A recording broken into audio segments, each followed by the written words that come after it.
Putri Cempa dikisahkan dalam Babat Tanah Jawi sebagai permaisuri yang dikasihi Raja Majapahit.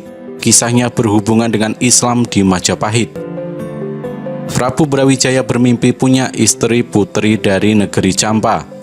Paginya, setelah bangun dari tempat tidur, ia memanggil Kiai Patih dan memerintahkannya pergi ke negeri Campa.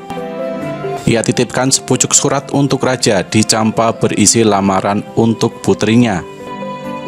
Kemudian Patih Gajah Mada berangkat naik kapal karena negeri itu terletak di seberang lautan. Perjalanan selamat sampai tujuan. Patih menghadap sang raja dan menyerahkan surat lamaran. Raja menerima lamaran tersebut.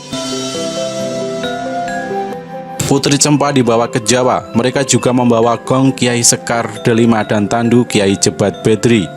Rombongan selamat sampai di Majapahit. Sang putri dipertemukan dengan Prabu Brawijaya. Prabu Brawijaya kemudian menikah lagi dan memperoleh putri dari Cina. Sang Prabu sangat mengasihi putri Cina sehingga Putri Cempa cemburu. Ia tak rela di madu dan meminta dipulangkan ke negerinya jika istri muda tak disingkirkan. Prabu Brawijaya tak sampai hati memulangkan putri Cina.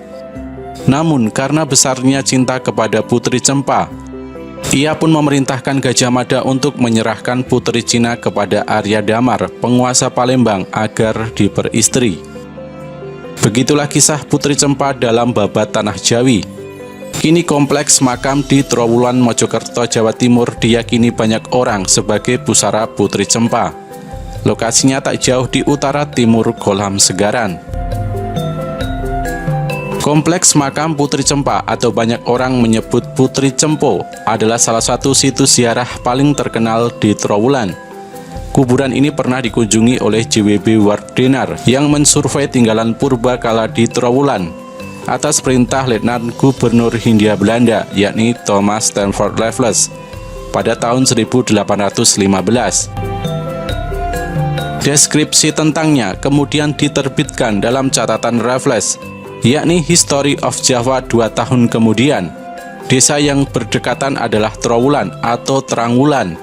Di sini kami menemukan makam Putri Cempa, tulis Raffles ketika menguraikan situs Putri Cempa.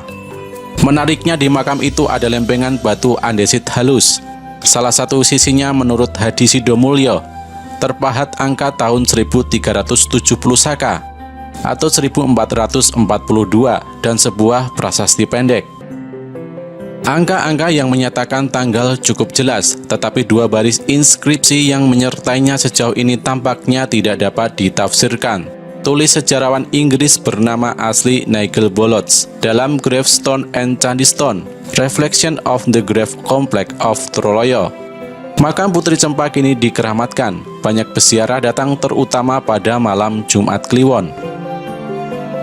Selain di Trowulan, makam Putri Cempa juga dipercaya masyarakat berada di Gresik, tepatnya di Gunung Sari Sidomoro Kebomas.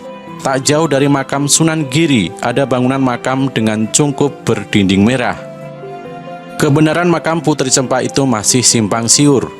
Menurut Hadi Sidomulyo, penjaga makam bahkan bilang batu andesit itu lebih merupakan peringatan daripada nisan dalam arti sebenarnya. N.J. Krom pun membatasi penjelasannya dengan hanya menyebutkannya sebagai batu bertulis dari Trowulan, mencerminkan ketidakpastian fungsi aslinya, ungkap Hadi Sidomulyo. Sebaliknya, Damais tak ragu mengidentifikasinya sebagai batu nisan.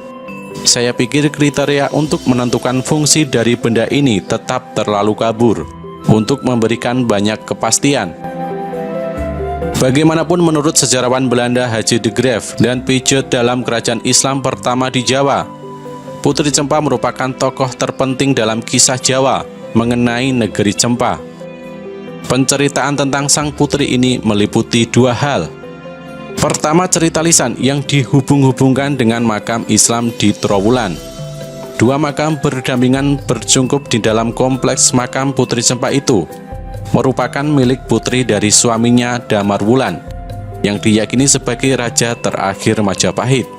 Begitu yang dijabarkan Hadi Sidomulyo berdasarkan kepercayaan dari masyarakat.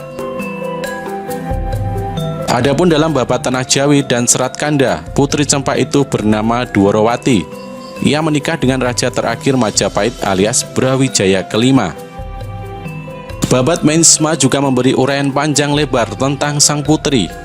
Sebagai mas kawin, konon ia membawa barang berharga dari Cempa. Barang ini kelak dijadikan pusaka Keraton Mataram. Di antaranya adalah gong Kiai Sekar Delima dan kereta kuda tertutup Kiai Jebat Betri. Barang-barang berharga ini diperoleh Keraton Mataram ketika perang melawan Demak. Tulis De Graaf dan Paget. Kedua, cerita tradisional Jawa yang menghubungkannya dengan orang-orang suci penyebar Islam di Surabaya dan Gresik. Konon mereka berasal dari Cempa. Ceritanya, Putri Cempa meninggalkan saudara perempuan di tanah airnya yang sudah menikah dengan orang Arab. Ipar putri ini dalam Hikayat Hasanuddin dari Banten hanya disebut sebagai orang suci dari Tulen, keturunan dari Syekh Parnen. Dalam babat lain, ia diberi nama Raja Pandita yang dulunya bernama Said Kaji Mustaqim. Adapun babat Meinsma menyebutnya dengan nama Makdum Brahim Asmara, imam dari Asmara. Dalam Sajarah Dalam, silsilah raja-raja Mataram dan nenek moyang mereka, Maulana Ibrahim Asmara lahir di tanah Arab. Ia putra dari Syekh Jumadil Kubro. Dengan begitu, ia adalah moyang dari garis panjang pemeluk agama Islam, sekaligus yang paling senior dari 9 wali. 9 wali yang menurut tradisi Jawa pada abad ke-17 menyebarkan agama di Jawa Timur dan Jawa Tengah. Menurut Serat Kanda, Raja Campa telah memeluk agama Islam berkat Makdum Ibrahim. Makdum Ibrahim berhasil mengislamkan rakyat Campa. Sebagai tanda terima kasih dan penghargaan, Makdum Ibrahim pun diambil menantu oleh raja dan dikawinkan dengan adik perempuan Putri Cempa, permaisuri Raja Brawijaya kelima. Dari perkawinan itu lahirlah Raden Rahmat dan Raden Santri. Cempa atau Campa dikatakan sebagai negara asal Muslim pertama yang datang ke Jawa. De Graaf dan Paget meletakkan kerajaan Campa di pantai timur Indochina. Sejak dahulu kala, kerajaan di Jawa Timur selalu punya hubungan dengannya. Relasi keduanya mungkin sudah terjadi sebelum ekspedisi Yuan ke Jawa, pada awal masa berdirinya Majapahit pada abad ke-13. Dalam prasasti Posah di dekat Panrang dari tahun 1306 disebutkan, seorang permaisuri Raja Campa adalah putri dari Jawa bernama Tapasi. Adik Kertanegara itu menikah dengan Raja Jaya Singawarman III. Kerjasama itu menguntungkan bagi Jawa ketika Kubilai Khan, Kaisar dinasti Yuan, mengirim pasukannya pada tahun 1292 untuk menghukum Kertanegara. Raja Jaya Singawarman III tidak mengizinkan mereka menurunkan jangkar di pelabuhan Campa untuk mengisi perbekalan.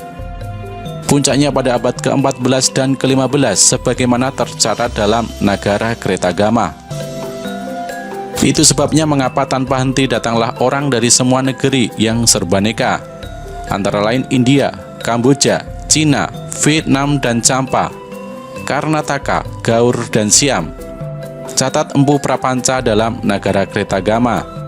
Dari semua daerah itu mereka berdatangan naik perahu dan berjejalan.